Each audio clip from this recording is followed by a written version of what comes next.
Go Yard.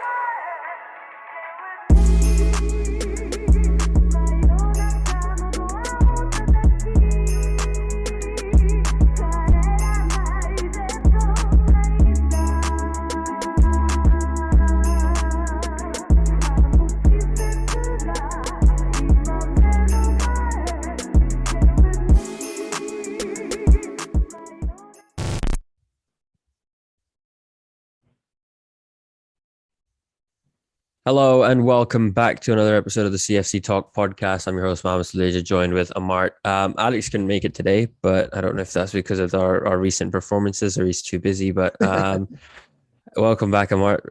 Been a long time. We haven't recorded with you. Looking great. And yeah, diving straight into it. Firstly, what a game against Zenit. I mean, expected more than just a draw and the performance that we had.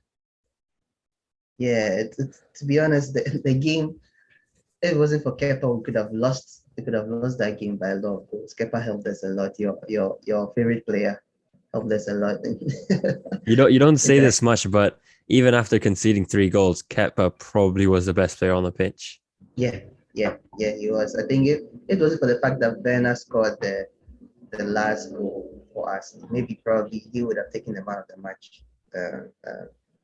Trophy or award because he was very, very good. But yeah, the performance as a whole was so disappointing. Like we started it very, very well with the early goal and then I don't know, all of a sudden everything became still. And then we were lucky to get away with the draw. I thought we were going to steal the win, but yeah, the Zenit were the better team the whole game, so they deserved the point. Yeah, I think if you look at that performance as a whole, you kind of think we're lucky to get a point from that. It was very much similar to West Ham, where we started off really strong, kind of got into the game knowing, okay, we've come here to get 3 points and we're gonna get our 3 points and top the group, and then it kind of all just fizzled out. And Zenit, I think Zenit equalized before we scored it. They scored and we equalized after it. So I think it's just Yeah. December curse. Let's just blame December curse for it, honestly.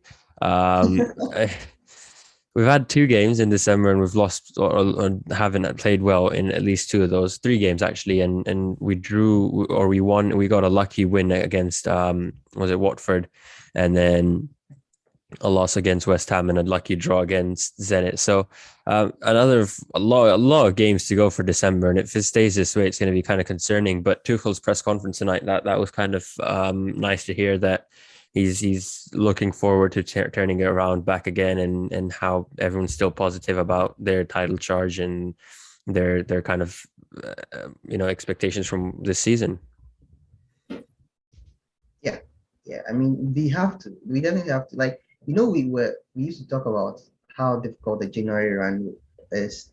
So, like from January, the first game that we have, we're going to play Liverpool on January 2nd, right? Yeah. So after that, the games that come in are very, very difficult. So, like everything was banking on us winning as many games as possible in December before that time even comes. But it's not being the it's not gone our way because Watford, like you said, we played against Watford. It was a very, very difficult game. A game that also looked like to go any way, to be honest, because they also have a new manager and then we are playing very well. Started from Man United and Watford, then like all these kind of, and I think the main issue is because of the injuries. The injuries slowed down our momentum a bit, but like it makes me question whether truly we had depth in the team because it makes me question that a lot because we thought like if even if certain players are absent, me especially, I thought when certain players are absent, we could easily replace them and still keep the momentum going, but it hasn't been the case.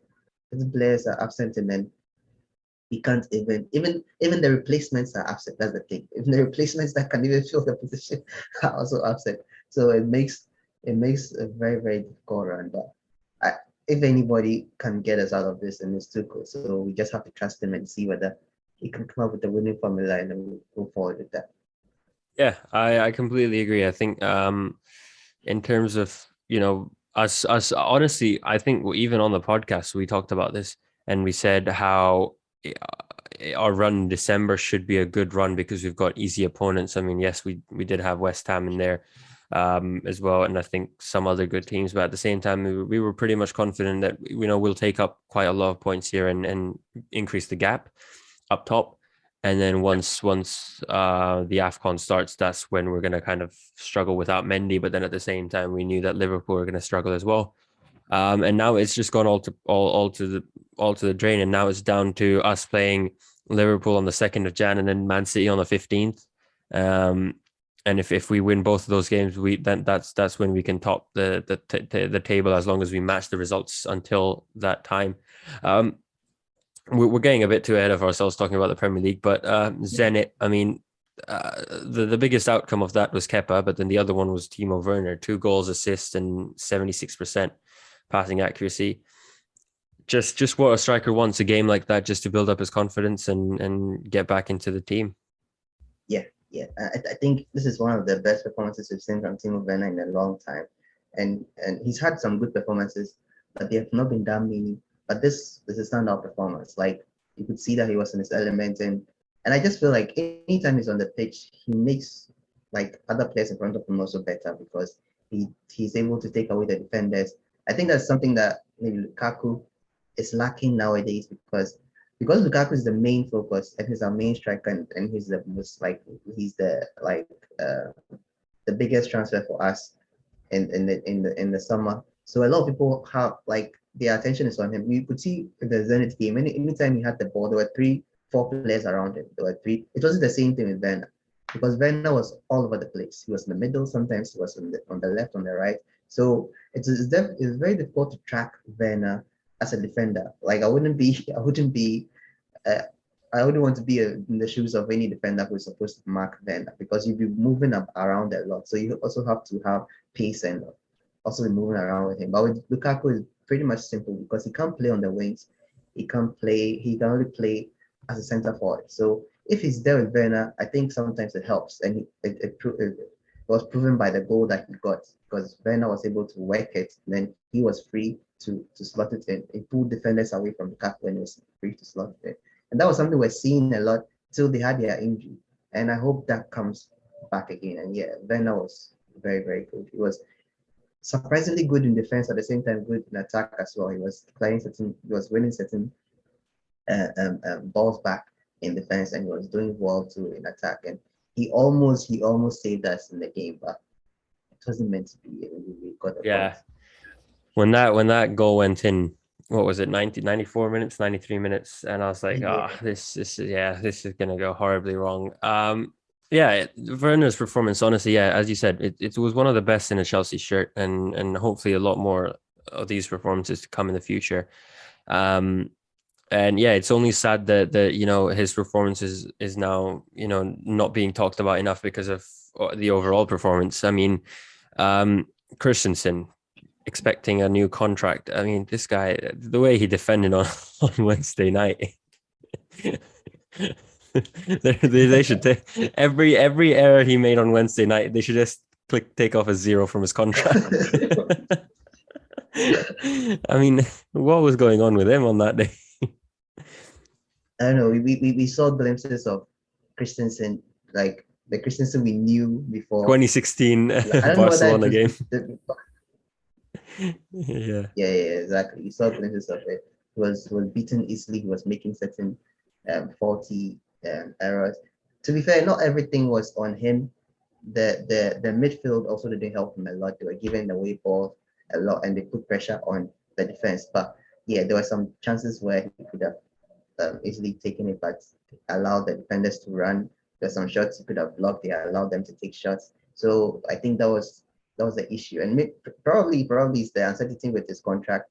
The same thing also affecting Rudiger as well. I don't think Rudiger had a good performance against West Ham. So I think it's they just need to solve it. Either you're staying or you're leaving, and then we know you have the mindset. You know that I'm playing my last season for Chelsea. I'm continuing. I'm committing myself to the team. And also saw some. I think I also saw some comments on Twitter and stuff saying that he only does well against a Rudiger. He paired with the Rudiger. He does well paired with Thiago Silva. But I don't think so. I think I've seen him play alone and he's done very well. But I don't know. I think it's one of those off days. So yeah, right. No, I was just gonna go against you on this one. I was gonna say, I think without Rudiger or Silva, or one of them, unless one of them's in our back three, our defense just looks all over the place. And I've seen that in a lot of matches. And I think you kind of need that person to make sure the back three is doing what they are. Silva, we've said this many a times, and we'll keep saying this, but the experience that he's got, any defender who starts with Silva will end up performing really well. And then when you have something like in a combination where you're playing, I think as I can't remember, Aspi was playing right back, but we had Christensen and then Malang Sarr, and there was no coordination, there was no defense there. Unable to perform the most simplest of tasks of just clearing the ball away or trying to pass it around the back. So I think we need to make sure, Silva. I think we're going to make sure that he's staying. I think that's going to happen for sure.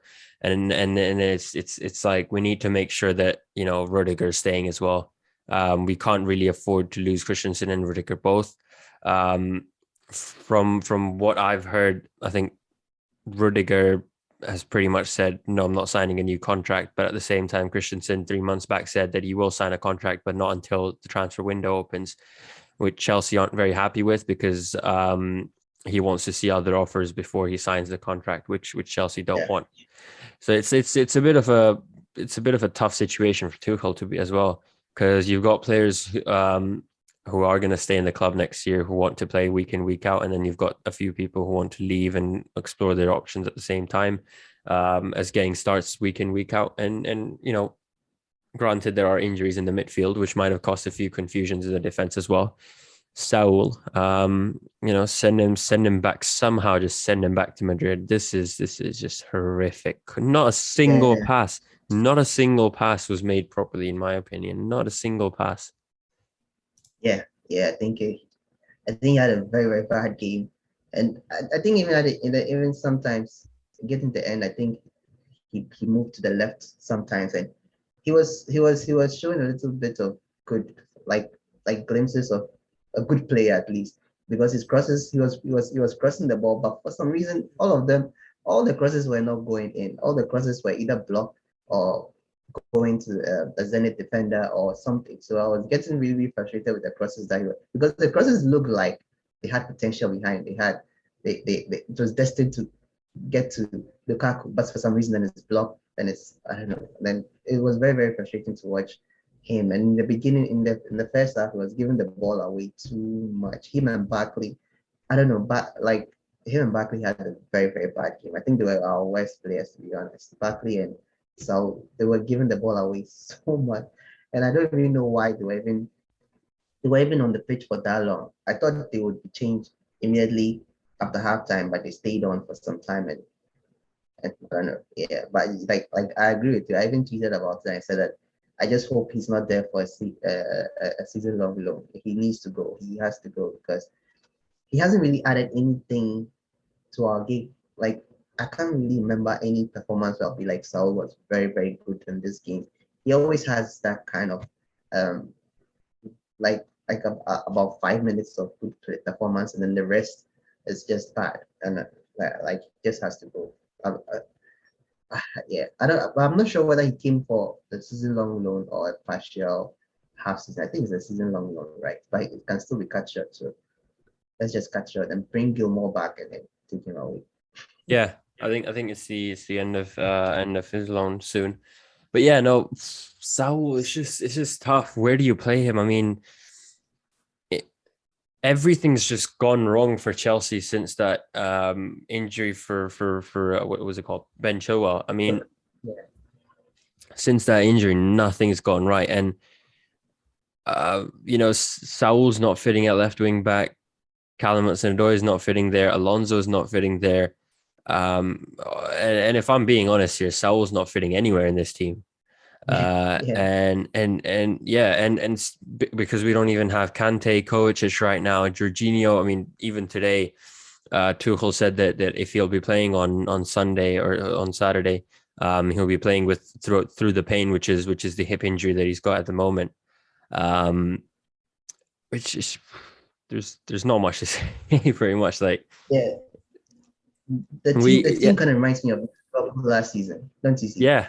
It looks like No, I Liverpool think last season. yeah, I mean last year. No, I mean last year as well. This December, January time, everything just went wrong. And I'm not Yeah, gonna sit here and put out even a question by saying, oh, does anyone want Tuchel out or not? Like, come on, it's the second we've lost. This is our second loss of the season. Um, we and yeah, I think we just need to regroup. And you talked about squad depth, and you talked about like the fact that throughout the season we were all kind of saying, "Oh, we've got so much squad depth that we've got yeah. backups of backups." But you don't realize that when those backups of backups don't play every week in, week out, and you only see them for 20, 30 minutes a game, you kind of don't mind those. But when you put responsibility on them, it suddenly just goes haywire, which is what's been happening. Barkley and uh, was it Ruben? No, Saul. Both have been horrific in midfield, at least against Zenit. Um, and from what I heard Tuchel say today, I kind of got the impression that Tuchel's more than happy to play an injured Jorginho instead of Saul Yeah, in midfield at the so moment, because there were no questions about Saul starting or anyone Saul starting at left wing back or anything. It was just completely about Jorginho and if he's going to start. And he said, yeah, if he plays, he's going to have to play through the pain of his hip injury. And that's kind of the situation that we're at right now. which is Uh, which is also very very dangerous because we yeah, know Jorginho is also very very like sometimes when we are playing against teams that are attacking a lot, he tends to make certain mistakes, and if he's not fully fit, that can even be worse. So we need a fit Jorginho with a fit mentality. But we, like you said, if we don't have options, he also has no choice. yeah. There's not much we can do about it, can we? It's just either we risk it or we just go there, get a draw, and come back, which I hope doesn't happen. I really don't want to slip up this title race. Got a lot riding on it, but no, I think it's yeah. I mean, other than this Zenit game, there's pretty much nothing else to happen. Lukaku got a goal, which is nice as well. Um, Yeah, both of our strikers linking up, you know. And if you look at the highlights, you just look at the replay and you just see Lukaku begging for the ball because he's just on an open net, and it's so funny because he's just looking at Werner like, please, just let me have one. um, but no, it's nice. It's nice because I think I spoke to Amart about this last time. Not Amart, Alex about this last time. And I said we could play two up top. We could play Werner and Lukaku up top. Both of them like creating spaces for each other. And I mean, Werner's got the pace to kind of run at defenders, while Lukaku can just position himself at the right spots. So it's something that we could kind of um, see happen. Maybe Mason Mount, throw him in there as well, put him in midfield maybe until you know Kovacic or Jorginho or Kovacic or Kante's back. yeah. And the thing with putting Mount in midfield, he can do it, but I feel like his offensive abilities will be nerfed a bit because if it's in the midfield, you'll be rotating between defending and attacking at the same time.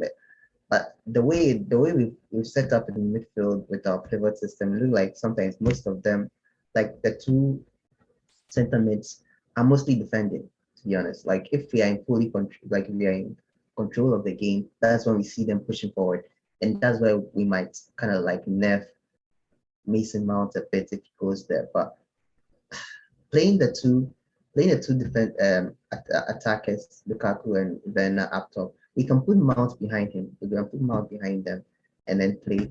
But then again, then we lose the option of even using Ziyech or using Pulisic, and then that is where the issue comes. But I feel like he would want to use both Ziyech and Pulisic in the game. He would like to use um, either one of them in the game, and if we put Mount there, it means the two of them will not be playing. So maybe that's the issue too. And I don't think I really wish he goes with the two top system. I really wish the game we played against Zenit, like we can the attack we played against Zenit, we can continue, but I don't know. I It think just means some players will suffer. I think Zenit kind of sit back. If I can, I'm just trying to recall the game, but yeah, Zenit kind of sit back with Leeds. It's like they like to press. They like to make sure the opponent makes mistakes, Yeah. and Bielsa ball that we've talked about, and how much it's talked about throughout the Premier League. And I think for this kind of game, we could try a bit of like two strikers, using Werner's pace to go in behind the defenders and all. But at the same time, I feel like this might be a game where we might need some wide players. We might need hudson-odoi in there. We might need some crossers in there, because when you're counter attacking, it's the wingers who's got the quite the pace. I mean, Lukaku's pretty fast. I won't lie; like he's probably faster than me. But it, yeah, I could see a two up front, maybe go with the three up front again, and try and go get in behind the defenders. Haven't really heard much about Kai Havertz, honestly, in terms of injury and whatever. I think he should be back as well.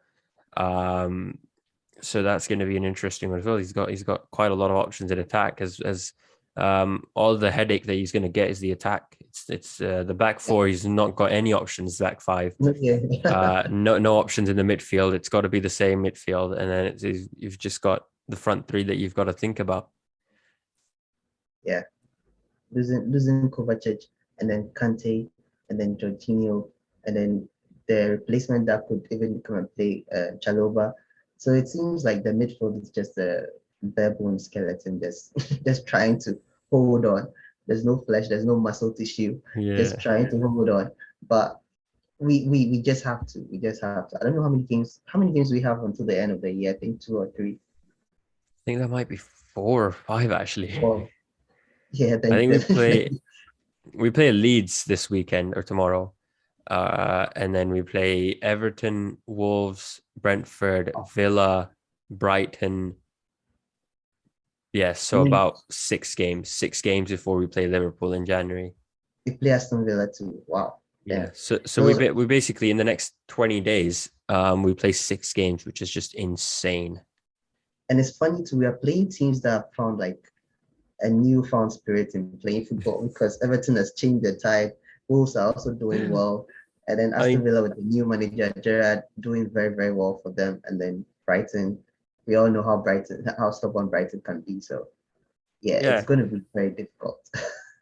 no, I completely agree. I think in terms of what games we have in the next 20 days or until the new year, it's not going to get easier.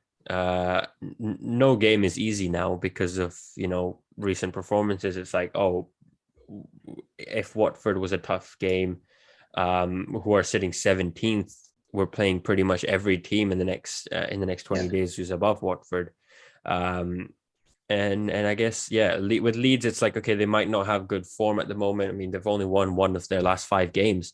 Um, and they've pretty much drawn, I think, 3 of their 5. So it's like they're gonna probably come here, get a draw, and go home and happy. With Chelsea, if we can, would like to get 4 points from that game. Yeah, man. Like, you see, the thing is that the scary thing is that Liverpool and City don't look like they are going to lose any game anytime soon. The way they play, you can see that they are in full control of the game and they don't seem like they're stopping anytime soon. But it now falls on us. We are the ones who look like anything can happen. That the game can turn at any time unless we are comfortably leading by halftime, like 2-0 or something. Even 1-0 is very, very dangerous. As a Chelsea fan, I don't think we've ever been happy with 1-0 unless if we are playing very, very well and stuff like that. But the 1-0 is it's very difficult to um, uh, defend that one goal lead and without conceding nowadays. So because in before the last 4 games, we had a run of consecutive games in the Premier League, consecutive clean sheets in the Premier League, and then in the Champions League. In the last 4 games, we considered 8 goals, 8 goals in the last 4 games, which is insane, which is very, very insane. And I don't want us to see that continue. I remember I was talking about us matching or breaking the record we set in 2004, 2005. It doesn't look like we're going to do that. It doesn't look like we're going to do that at all. Yeah, no, I think the West Ham game just messed it up for us. I mean, we were on track, but um, kind of just mess it up. I'm just looking at the Premier League fixtures and I'm kind of thinking, where will Liverpool or City drop points? And the only time I can see it is maybe right before Christmas, Liverpool playing Tottenham, Antonio Conte just doing it one more time for Chelsea. And then I think Man City play Boxing Day with Leicester. So that's pretty much where we can kind of expect some sort of, dropping of points before these three giants play against each other in January, I guess.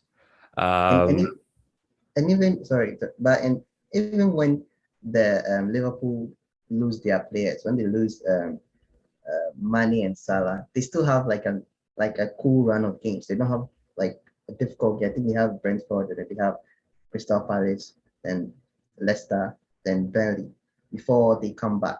So it's they are winnable games without Salah yeah, or Mane. That's the thing. So we yeah. just have to be on our game. I think I think Leicester. It's so close this year that you can't really predict anything because you kind of think about it and you go, West Ham have been the dark horses. They've defeated Yeah. Chelsea. They've defeated Liverpool this season. And if they continue to play play the way they've done, they look like they will finish top four. Um, their performances have been very, very nice. They At the beat same Man, time, they beat Man City too in the Carling Cup, the Carabao Cup. oh yeah, but yeah, and then but you also think about this in a way, and you kind of think, oh, Antonio Conte, he's come in, Yeah. he's changed Tottenham around as well. They're on 27 points, may not be title contenders, but they're at least top four contenders. Yeah. Um, which is yeah, it's interesting because top And three, I think Arsenal yeah, too.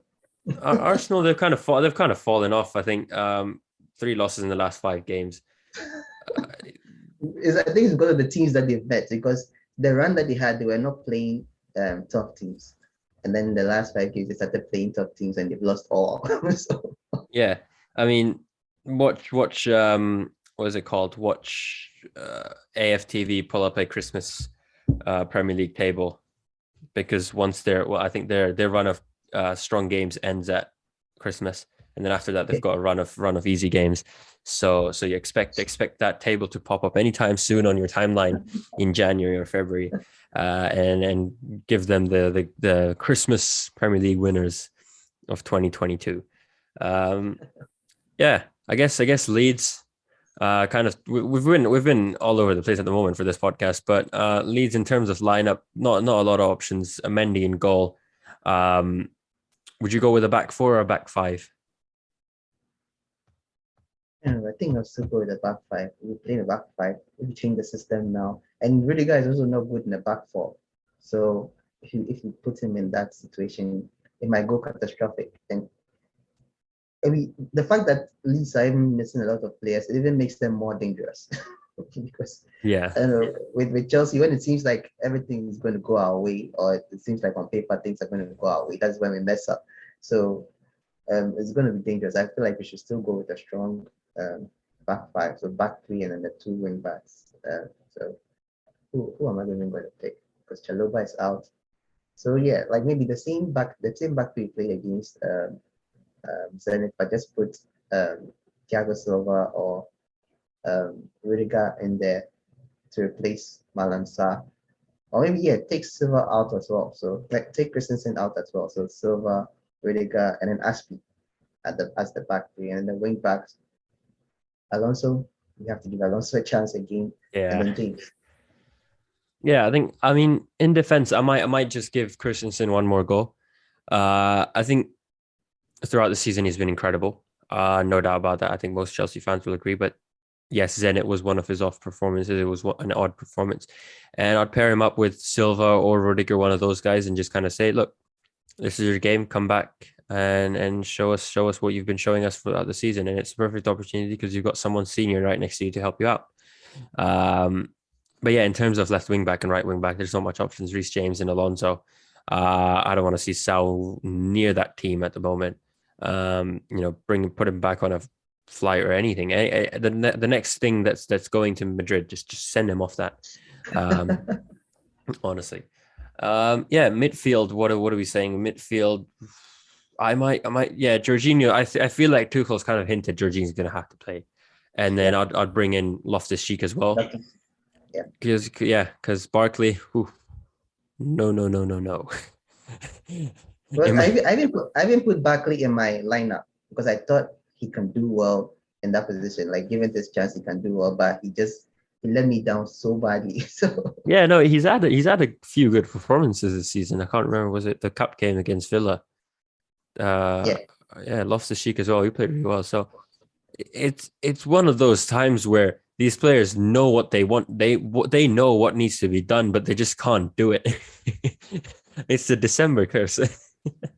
But yeah, in terms of front three, This is this is gonna bite me back. I'm gonna say Callum Hudson-Odoi, Mason Mount, and Timo Werner. yeah. That's it's a difficult one too. But I don't know.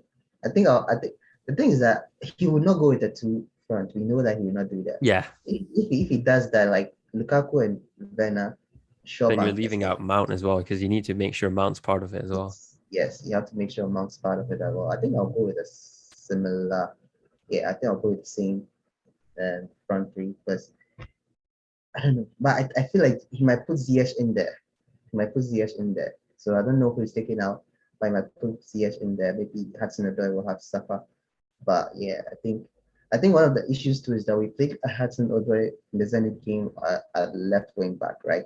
And he was he was also one of our worst players in the game because he wasn't doing anything right. He wasn't even beating anybody. So if we are playing him in this game, we need to play him in this position. So either he plays or Ziyech comes in. But yeah, I'll go with the same line, the same front three as well. Yeah, I think we've got quite a lot of options, and no doubt Ziyech's been playing really well the last few games, and Pulisic not so much. But it's all about trying to get the right combination to get in behind the defenders. I think that's going to be the most important part of playing against Leeds. In terms of the UCL draw, which we kind of skipped over, but who do we play now? Who do we play? We can draw against Bayern Munich. We can draw against, I think Leo, it's Lille, Ajax, as well Ajax, as I I think think Atletico PSG Madrid. or yeah, Atletico Madrid. I think Atletico Madrid. Atletico Madrid, I think. Well, we know who we want. Give us We Bayern don't want to Munich. do it. No. You know, Um, it's Chelsea, so we are definitely getting Bayern Munich. We are definitely yeah, like yeah. I can probably bet on that fully with We my money. we've maxed out on our luck in the Champions League last year, so um, we need to now suffer. We must suffer. But no, I think look, it's I'm not gonna do an Alex here and say we can beat Bayern Munich. Um, I still haunt him with that comment, but it's like if we get Bayern, I wouldn't expect them to beat us the way they did the last time. I'd expect a close fight. We may lose. I'm not saying that it's going to be a Chelsea all over the place kind of thing, but it's going to be a close one goal, 2 goal win after both legs. So my kind of prediction is if we get Bayern and we beat them, we're going all the way. I think we're going all the way because there's no other team to face in the competition other than Liverpool, maybe, or Man City. PSG, yes, they've got a great team, but sorry, Pochettino's a Tottenham guy. Like it's in his DNA to mess up. Yeah, come on, yeah, it's in his DNA. Yeah, I think Lille, yeah, give us a bit of Lille, and then give us what can we get then after that? Maybe Ajax. give us Ajax, someone easy, and then give Yes. us pretty much get us all the way to the final against Man City again or Liverpool, and then beat them again. Third European Champions Cup, just a bit of Yeah, and luck along the way. hopefully by then everybody's fit. Yeah, Fingers crossed. By then. Because if we still have this level of injuries when we play against Bayern, I don't have any hope that we are winning those games. I honestly don't, because the way we are playing nowadays, it just seems like just one goal, when they score one goal and we just completely capitulate, and which is really, really, really worrying. But I I think just hope the players are back. in hindsight, I'm just this it sounds a bit off, but if you follow through with it does sound great. But if in February we play the Club World Cup, of course, the two matches, I think 9th of Feb and the 12th of Feb or something like that. And if we do end up winning it, it's gonna boost our confidence quite a lot for the rest of the month. February, March, that's when the Champions League qualifiers happen. That's when the Carabao Cup and everything. I know not a lot of people care about the Carabao Cup, but it's something that Man City have been winning every year in, year out. And you've kind of want to stop them. And as far as Tuchel said, I'm going for everything, is what he said. He doesn't care whether it's the Carabao Cup or the Champions League. So I guess it's just trying to get through this period and get as much of it out of it as we can before we head into February, March, April, when it gets really tough in terms of not having games as often, but at least having games which have more importance or have a bigger stake in them. When it comes to Champions League, FA Cup, Carabao Cup, and then Premier League games where, if you're only 1 or 2 points behind the Premier League title. Yeah. Anything else you want to add on? I guess we kind of covered over everything quite fastly because, just been all over the place. Yeah. I mean, like our performances hasn't really been the best, so there's nothing really much to talk about. But yeah, I'm just hoping the players start recovering. Kante, I don't know. I think Kovacic might be out for a very long time. Maybe Kante might come in and out. Jorginho might recover soon. Chalobah might be out for a while. So it's looking very bleak. But I just hope Chilwell is back soon, because it seems like his injury wasn't as serious as we thought it would be. So hopefully he might come back in January or February or something. Then we can. Let's see. Let's hope. We can only hope for that, because if he's out for a year, then God help us on that left side. I think we have to go in for a left wing back in the Honestly, let's resort to Mendy playing at left wing back at this point, because that's probably the only player who hasn't played there yet. Might as well try him out and see what he can do there. Yeah, exactly. Or bring back Anjorin. Anjorin can play there, so if they bring Anjorin back and he does well, maybe he can do it. But I don't think they'll bring him back. And I don't think even the team that is going to. I think the team that is going to. They said they don't have any interest in signing him on a permanent transfer. So yeah, he's definitely coming back. But let's do this. Let's put in. Let's put in an offer for Zappacosta. Bring him back from Atlanta. Use him for the rest of the season. Sell him back. And yeah. You don't want Emerson back. You don't want Emerson back. I'm just now that I think about it, what our history with left wing backs has been just disastrous. We still have Baba Rahman on our payroll, so we can always call him back. How did we manage to win the Premier League with Emerson and Alonso as our left wing backs? It amazes me. Clearly goes to show. Yeah, clearly goes to show Antonio Conte can do whatever he wants with the players that he's got. But not at Spurs. Not at Spurs. It doesn't work that way at Spurs. Pretty much it for the podcast. Keep it simple, Chelsea. Just get the 3 points. No flashy business. Just go in, score a goal, defend your hearts out. And I could not care less if we have just one shot on goal compared to their 50. As long as it's the 3 points, I just get it home. Just please. Yeah. I'm sick and tired of winning the first 25, 30 minutes and then realizing, oh, this is Chelsea and it's December and, we're going to concede another 2 goals because why not? But no, I don't know what, I've not been to the stands, but I don't know whether there's something on the prompt that shows the date and then the time and everything. If there's something that shows the date, they should take the date off and just change it to January or change it to February or something to confuse them a bit. I was just going to add on before we end it. Zenit did score really good goals. I will not Yeah, lie. Like that I yeah. think was the final goal that hit right top The left. the volley, yeah, the volley. And people were blaming Kepa, and I don't think it's Yeah, no, Kepa's you fault can't. at all. You can't. I don't want to hear one of those debates from the FA Cup final when we said, oh, if it was Mendy, he would have saved it, or it was no, Uh, it was a class goal. If Kepa wasn't there, we would have probably conceded another 4 or 5 goals. I'm just saying, yeah, with some of the it was saves he a made. But it yeah, was a and it was a volley too, so it gives him yeah, less time to react. So exactly. Exactly. But yeah, pretty much it for the podcast. Thank you guys for listening. Thank you guys for tuning in. Make sure to share, like, subscribe, and follow all of our social media pages. Alex has been doing an incredible job once again. Shout out to him for making sure all the graphics are ready on time and making sure everything's um, going out for you guys. But yeah, pretty much it. And we'll see you after Leeds. And I think we play after Leeds. Who do we play? I kind of just forgot about that. Uh, we play Everton, which is their charity FC might kick in. They haven't won in a long time, lost to Liverpool, and then I think they lost another game as well. No, they won the game, so they've only won one of the last 5. So yeah, that's going to be interesting as well. But yeah, thank you guys for watching, and we'll see you next time.